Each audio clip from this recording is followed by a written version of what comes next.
While on this side of the model, it's important to point out that this was the portion of the model that was broken. As we recall, this was a scratch and dent damaged starter kit. The crack, I believe, ran from this portion here of the grill all the way up to around this portion of the top deck. As you can see, the piece has been thoroughly and completely blended in to a seamless appearance. The repair was nice and strong, and the issue of the crack is definitely one of the past and is not one to be worried about ever again. While on this portion of the hull, it's also important to point out that there is one error with the Taigen kit, and this is a carryover from the Henlongs, and that is of the molded secondary antenna storage tube, which is found in this portion here of the hull. Just like with the Henlong, there is an incorrect second tube, and that piece of detailing needs to be deleted.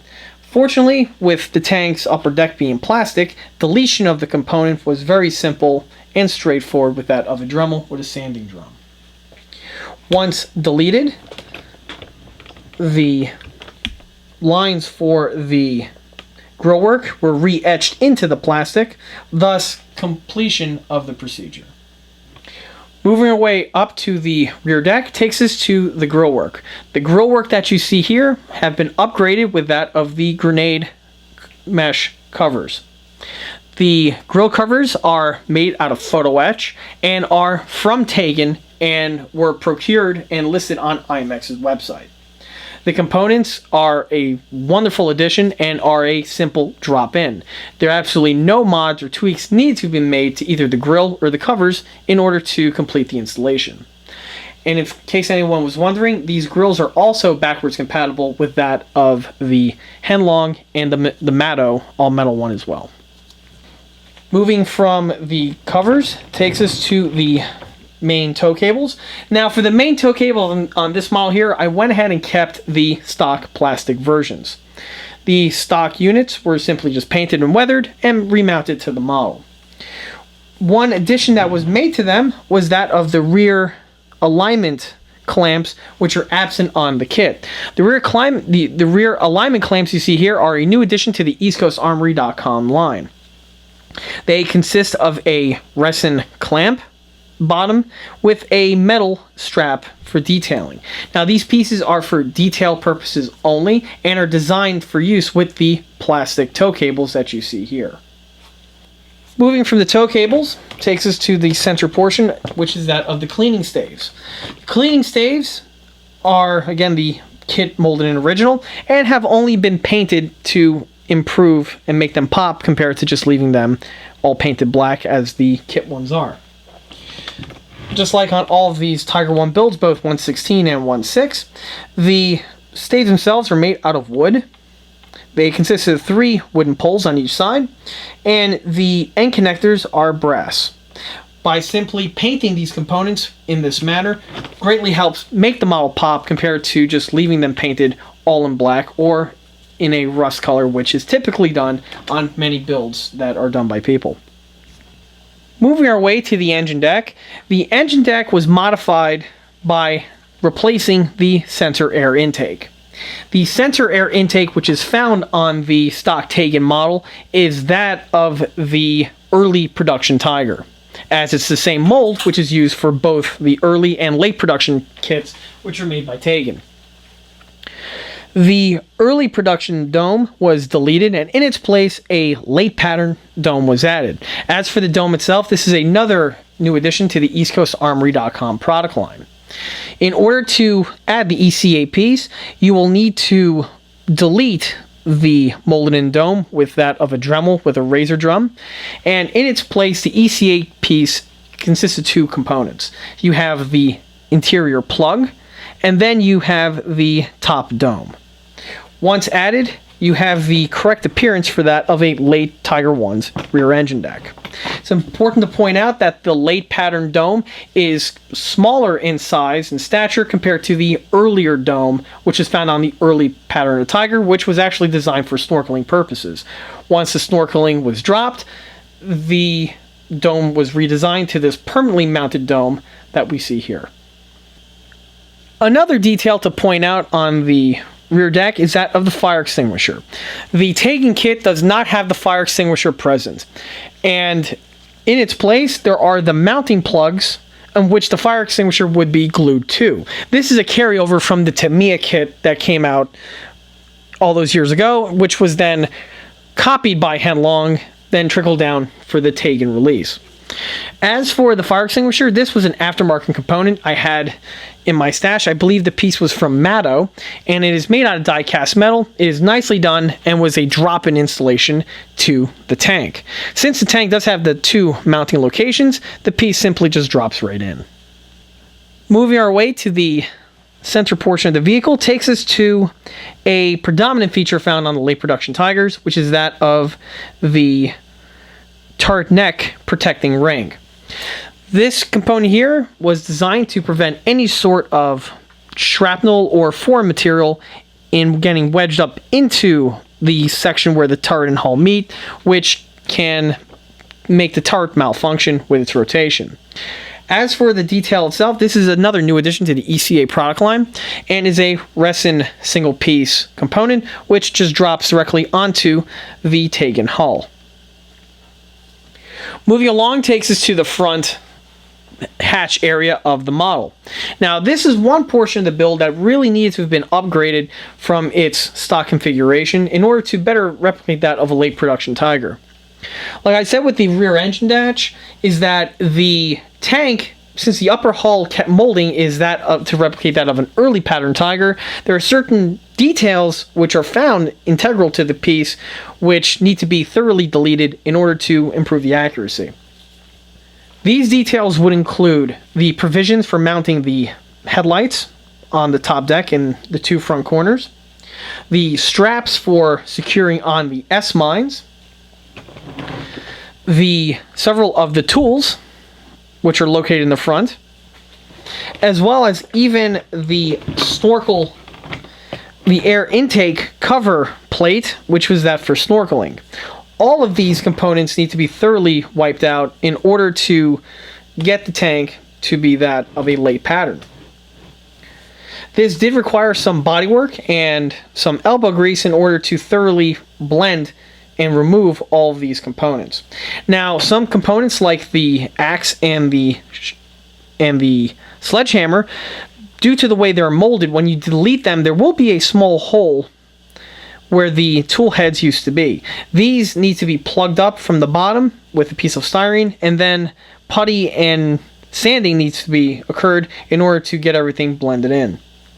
Once it is all complete though, the tank's appearance is greatly improved for that of this version of the Tiger. While on the top front portion, another bit of detailing to point out is the addition of the center weld. Like I say in these videos, the Tiger I, the top deck, was comprised out of 2 plates which were welded in the center portion. There is a weld bead that runs along the front, and there's also another weld bead that runs along the tail end. Both are found on this model. The center air intake cover is an addition from the ECA product line, as it was absent from the stock Taigen component, which is standard for these 1/16 scale models, as the Henlong unit was missing this component as well. I believe the Matto also is another vehicle out there kit that is missing this center detail. The ECA unit simply just drops into the mount, which is molded into the top deck. As for the headlight, this is stock Taigen, and absolutely no mods or of any sort were needed to be made to this component. It is purely left as is. Back to the deck, all of the tools that you see here, with the exception of the jack block, were all re-added, as they were all initially molded in. As for the tools, the large claw that you see here, as well as the one on the rear, were supplied with the Taigen model and were simply just used as is, just painted and weathered. As for the clipper, the axe, sledge, and the shovel, these are actually from Henlong. I was able to acquire a runner for the Henlong Tiger I, which contained all of these components. As on the current generation of Henlong tanks, the tools are not molded in. This is actually one portion of that where the Henlong model is technically better and superior to that of the Taigen. With the original molded in tools deleted, I just simply mounted on the new tools in their place, which look far better compared to leaving the molded in variants. As for the crowbar here, this was not included with the Henlong piece, and this was actually a die-cast one. I believe it's from a Panzer III that I had in my spare parts bin. It was simply just used on this model, and was added in the location you see here, as this is where the pick would be on the late pattern Tiger. It's also important to point out that one feature on the Henlong tools that I like compared to the Matto die-cast tools that are on the market is that of the tool posts. The Matto units do not have any tool posts on them and need to be fabricated by the builder, while the Henlong is like that of a Tamiya or any other 1/35 scale model in which the tool posts are molded in and you just simply paint them to make them pop, which is exactly what you see on this model. Unlike the Henlong, in which the bow hatches are molded to the top deck, on the Taigen they are fully functional. And for anyone who has a Taigen will tell you that to turn the tank on, this is done via the radio operator's hatch via a single switch. As you can see, like with most of my builds, I painted a red portion on the switch, in which indicates that the tank is on. Now, even though this is a late production Tiger and getting access to the interior of the model is very, very easy due to the absence of the FIFO system, which if anyone has a radio control Tiger will tell you that getting access to the inside with a FIFO system is a bloody nightmare. Typically on builds I have recharge jacks hidden underneath the hatches. However, even though this is a late production Tiger and getting access in and out of the vehicle is easy to change the battery, since the tank is pre-painted and weathered, I don't want to go ahead and continue doing that as it can hurt the finish. So to get access to recharge the battery, I do have a recharge jack hidden underneath the hatch. Via a small tweezer or a plier, I can pry out the tank's recharge jack. And with this, I simply plug this into a recharger and the tank gets recharged. Once it's time to start driving, I simply disconnect it, stuff the jack back into the vehicle, close the hatch, and I'm ready to go. As for the smoke system refueling, this is also facilitated by a hidden tube which is found inside of the lower hull. The blue tube is patched into the smoke system for that of the refueling. You just simply pull the little plug, fill this with the supplied smoke fluid, cap it when you're done, and then of course just restuff it into the tank, which is near the sponson, and thus keeping the tube away from the gearbox. As for the front portion here of the vehicle, this is left literally 100% stock and no mods or any type of alterations were needed to have been made. Moving our way to the tank's turret, first takes us to the turret sides. Starting with the visor that you see here is the stock Taigen unit. The one addition that I did was I went ahead and with a Dremel opened up the slot for that of the visor, as the Taigen version is totally sealed off with the Zemrid insert. This was done on the opposite side as well. Moving from the visor takes us to the spare tracks. The spare tracks you see here are also stock Taigen. The one mod that I made was on the top of the clamp. As you can see, I add the small little lift handle, which are present on these Tiger I turret clips. The wire is a simple wire that's bent and added to two little holes which were drilled into the piece with that of a micro bit on a Dremel. This is done on the opposite side as well. Moving our way to the tank's pistol port. Now this is one portion of the late pattern Tigers which differs that from the earlier units. The earlier version of the Tiger has a very large bolted on pistol port which is located in this section here. This design was phased out for this much more simpler plug design that's found on the Late Tiger. The plug that you see here was absent on the stock Taigen kit. However, this is another new addition to the EastCoastArmory.com product line. The piece is just a resin plug, which you drill a small hole into the side of the tank, to which then the plug gets inserted. Moving along takes us to the rear bin. The bin is the stock Taigen unit, however was modified with that of the fastener detailing, which was absent on the stock piece. The detailing was fabricated out of small little pins, which were meticulously added to the sides and the rear of the bin. Moving our way to the back of the turret, first takes us to the third lift lug. The Tiger I featured 3 lugs in order to lift the turret. You have 2 that are found on either side of the manlet, and a third one which is mounted directly in the rear of the turret. Now, the Taigen kit does have a lug present, however, it is missing the boss detailing that is present on these lugs. The version that you see here is another new addition to the ECA product line and is designed specifically for the Taigen tank. There is another set that is designed for the Henlong, in which it gives you 3 of these components so that you can upgrade the Henlong, as the Henlong kit is missing the 1 in the rear, and the 2 on the sides of the turret are very simplistic in detailing, and this component here can really upgrade them to the next level. Moving our way to the turret roof of the model, this is one portion of the build which really needed to have been heavily modified compared to its stock original offering, which was seen from the starter portion of the video. The turret itself was basically a early Taigen turret with that of the late copula and other components that were added to it. To accurately make this as a late production Tiger, you need to do some more modifications to it. First, the one hallmark of the late pattern Tiger is that of the extra armor added to the roof.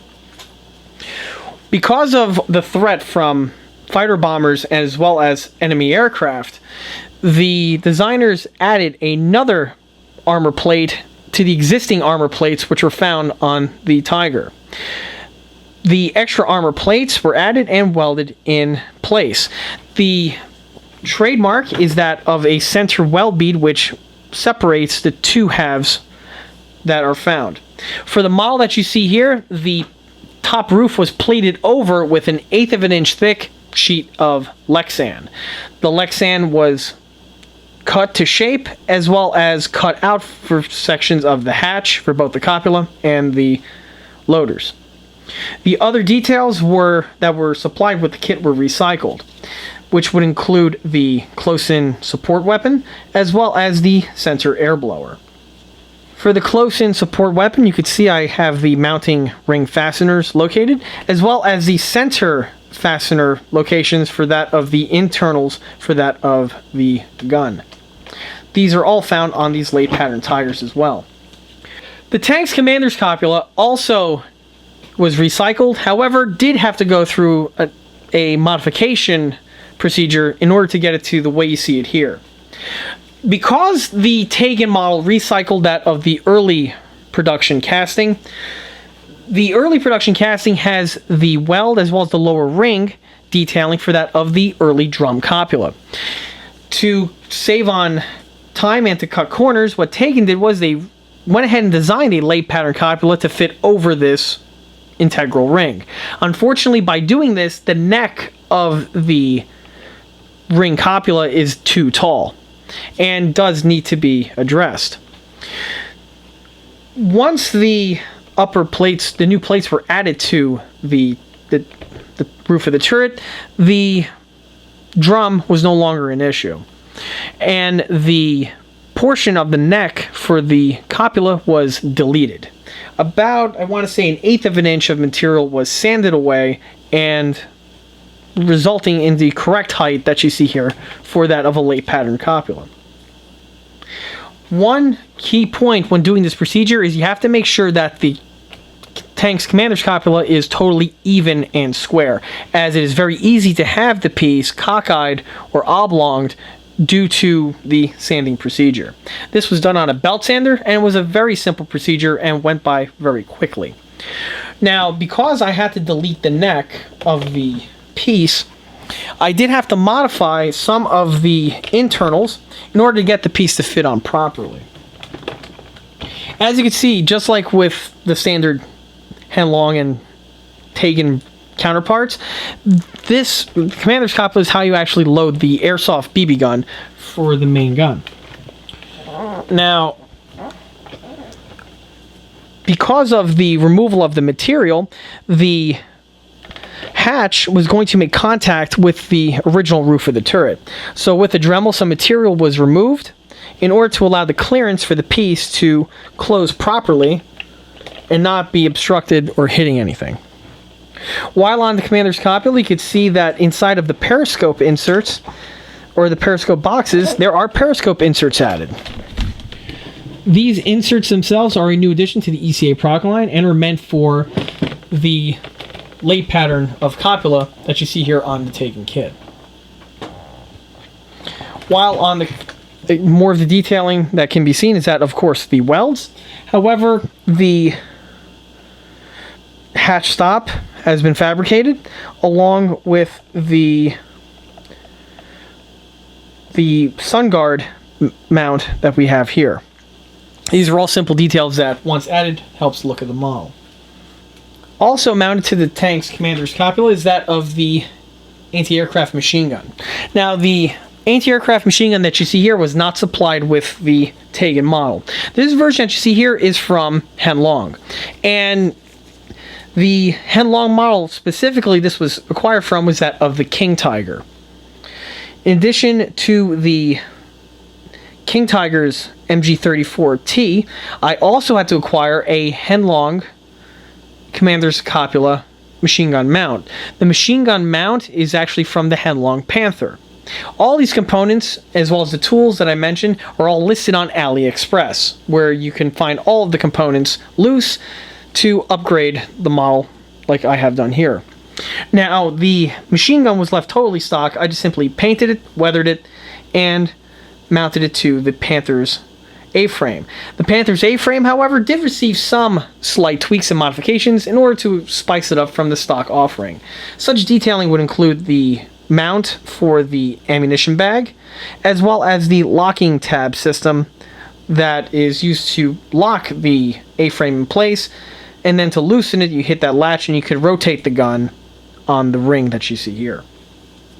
Now, it's also important to point out that technically my model is incorrect in having the machine gun on the roof, as my model also replicates the machine gun being in the coaxial position.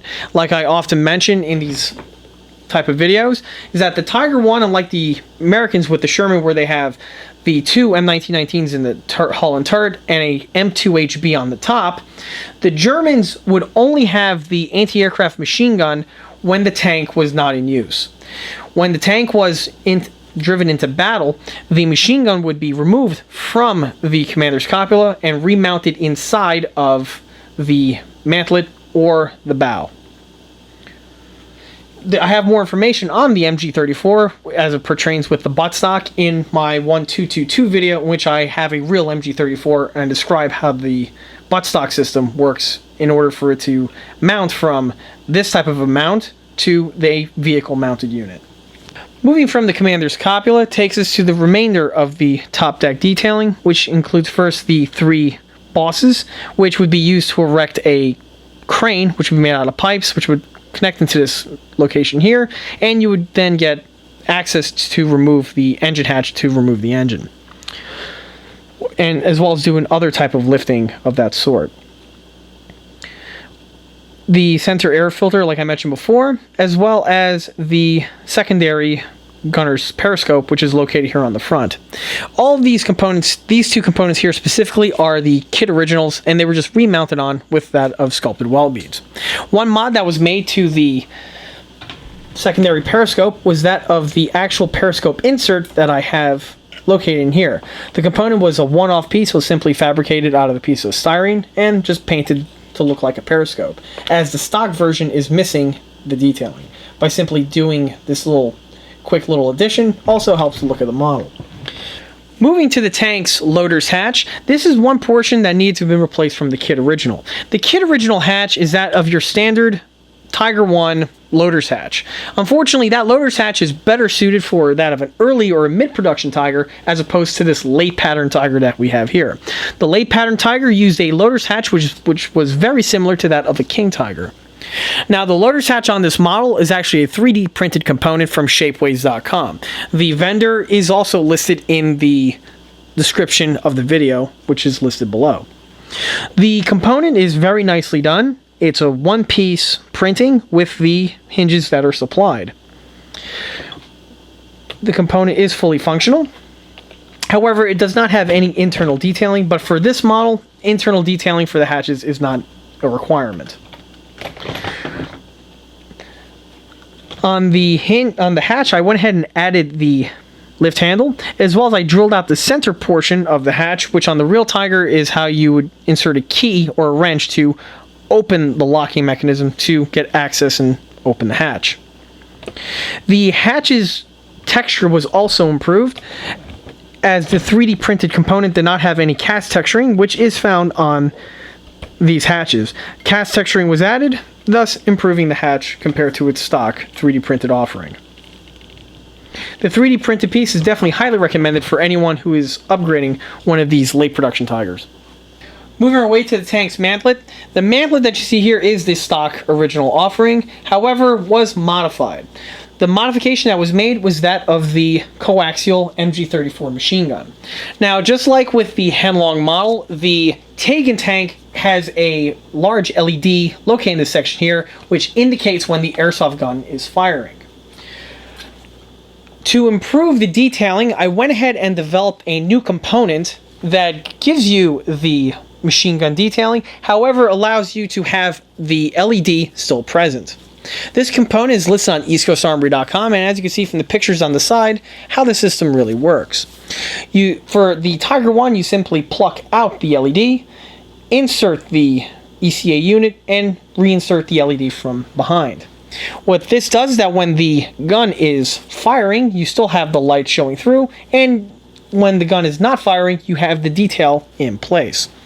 In addition to the LED for the main gun, you can also patch in a flashing LED, like the one for the bow machine gun, into this section here, so when you fire the animation, you can have the coaxial machine gun firing as well.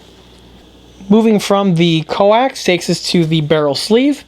Just like on all Tiger Is, you would have 3 rows of small little recessed fasteners, which are located in pairs. You have 2 on either end on the top, and another row located directly dead center of the barrel.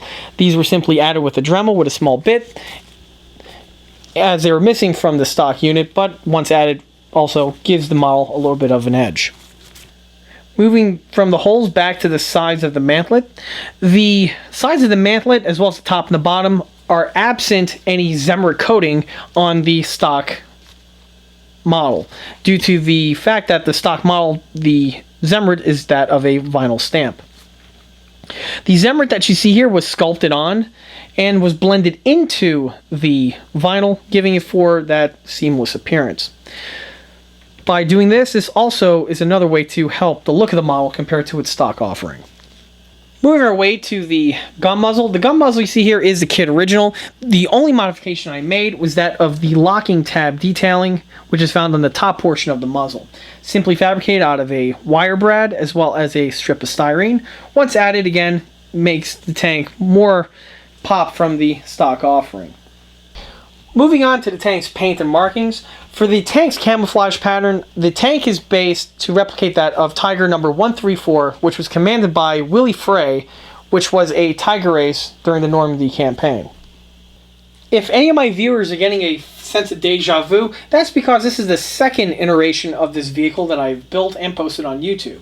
The first, of course, was in 1/6 scale, was a radio-controlled Armatech model, which was built for private commission, and that one was sent off to a private collector. I liked that build and that camouflage pattern so much that I wanted to replicate that, but in smaller scale. To which, when I found the starter kit in that really sad condition, I decided it was a perfect candidate to build it up into the way you see it here. As for the tank's markings, the markings were a decal set from Pedaling House. Their information is also listed in the video description. Their decal sheet gives you all of the decals that you see here, which include the crosses, the turret numbers for both sides as well as the rear bin, as well as the divisional markings. They also contain a few decals for that of the ammunition to be put on the actual warheads of the components. As for the quality of the markings themselves, again, are water slide decals, and unlike some of the other decal manufacturers such as Bison or Elite Armor, to name a few, the Padding House versions, the entire decal sheet is literally one long, large decal. Because of that, to cut out the numbers, you have to physically go in with a scissor or an X-Acto knife and cut each decal to shape so that you have as minimal flash as possible. This is a time-consuming procedure and is definitely one that was unexpected. I never haven't seen decals that needed this type of a technique in many years, as well as definitely something that caught me by surprise. If someone is not used to this type of a decal sheet, they will probably run into problems when it comes time to adding them to the vehicle. However, my decal sheet, I was able to successfully mount it to the model and lacquer them on in place. The actual decals themselves, I think, came out adequate for the medium that they're represented in. And would I use it again? Yeah, I definitely would. They look the part and are perfectly scaled for the 1/16 Tiger that I have here.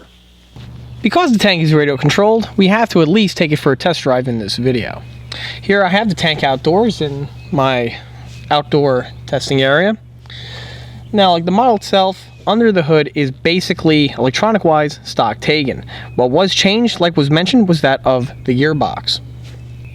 The tank is powered by a 2 GHz radio, which is standard for Taigen models.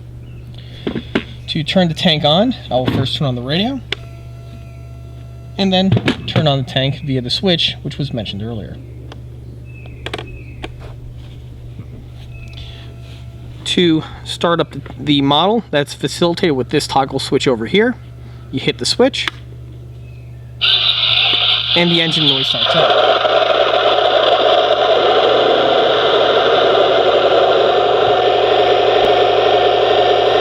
To drive the tank, that is all facilitated with this toggle.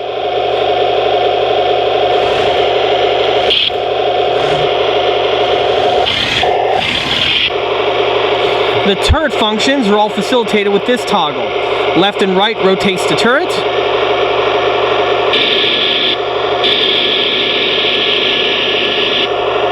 Down both elevates and raises the gun.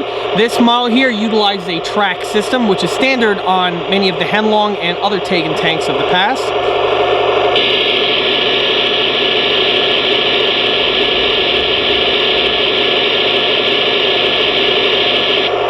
And up fires the airsoft cannon. This toggle switch over here is that of the machine gun.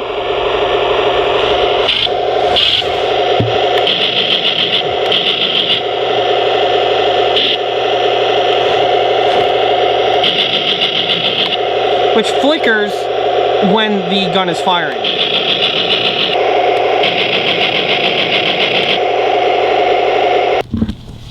The tank also has a working headlight, which with the sound system off you can see it flashing. And like I mentioned before, the tank does have a fiber optic modified taillight.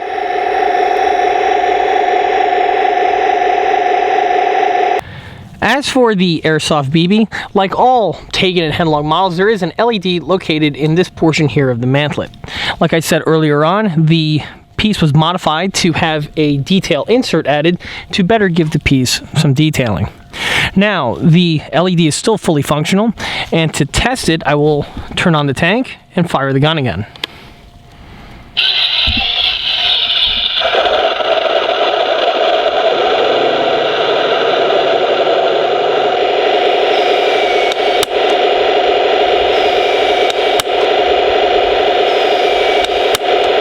Now, the model does have a smoke system built into the vehicle, and is at this point now where I would show the smoke system in action. However, literally just before the filming of this video, the smoke system decided to break down and it's no longer functional.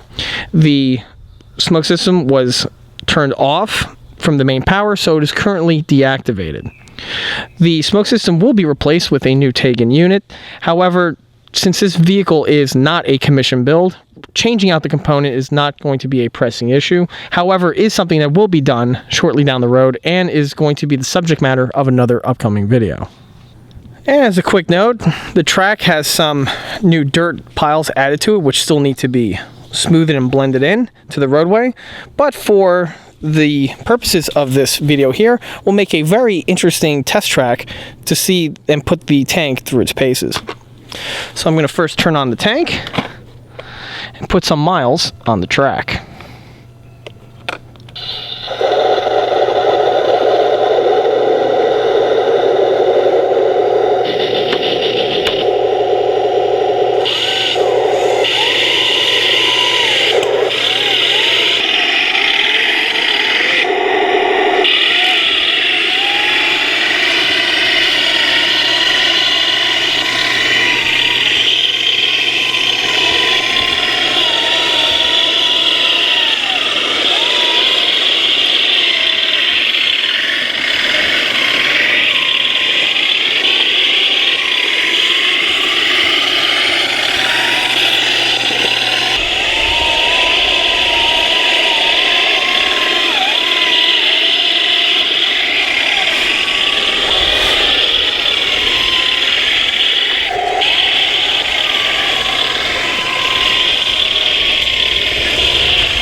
Now the model does have a proportional drive speed controller, which is a nice touch.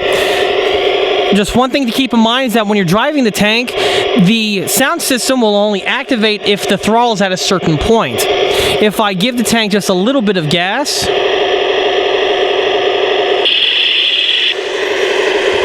the model will roll. However, the sound system has difficulty with the actual function. More than likely, this is due to the Taigen sound card, and if someone was to upgrade the tank with an IBU unit or any of the other aftermarket electronics, it would probably run with a lot more realism.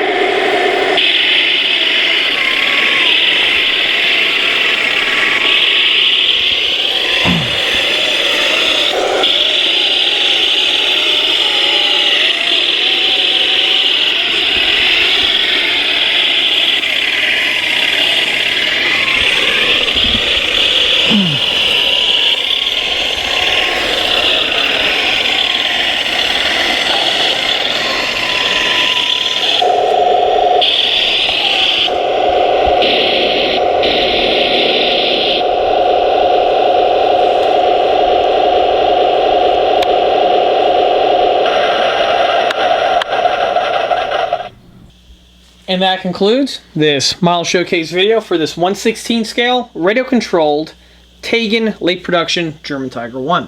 If you like this video, stop by and like us on Facebook, where there are a lot of pictures of this model that are posted, as well as the other large and smaller scale builds that I have done. And don't forget to check out eastcoastarmory.com for more 1/6 and 1/16 scale builds and detailed components. Thanks for watching.